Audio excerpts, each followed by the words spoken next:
চিত্র আমি কখনোই দেখি নাই। এরকম ইসলামিক হোক কিংবা অন্য ধর্মের হোক, সকল রাজনৈতিক দলের নেতৃবৃন্দরা এক স্টেজে, আলহামদুলিল্লাহ। এটা বড় পাওয়া কিনা? এলাকার উন্নয়নে দল মত নির্বিশেষে আমাদের কাজ করতে হবে। এরকম ধর্মীয় সামাজিক বিভিন্ন অনুষ্ঠানে সকল ধর্মের নেতারা থাকবেন, এটাই তো আমাদের চাওয়া। আমার অত্যন্ত আনন্দ লাগছে যে এক স্টেজে বিএনপি, জামাত, আমি গণ অধিকারের অন্যান্য ভাইরাও আছেন, আলহামদুলিল্লাহ। এই চিত্র যাতে আগামীতে আমরা বজায় রাখতে পারি, এই জন্য রাজনৈতিক দলগুলোকেও সচেষ্ট হতে হবে, থাকতে হবে।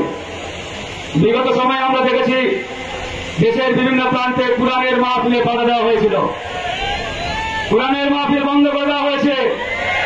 5ই আগস্টের বিপ্লবের পরে আমরা ঘোষণা দিয়েছি, এই বাংলার জমিনে আর কেউ কোরআনের মাহফিলে বাধা দেওয়ার চেষ্টা করলে তার বিরুদ্ধে আবার লড়াই হবে।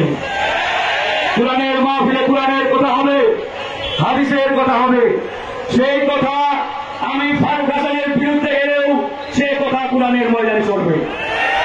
কোরআনের মাহফিলে বাধা দেওয়া চলবে না। আল্লাহর কোরআনের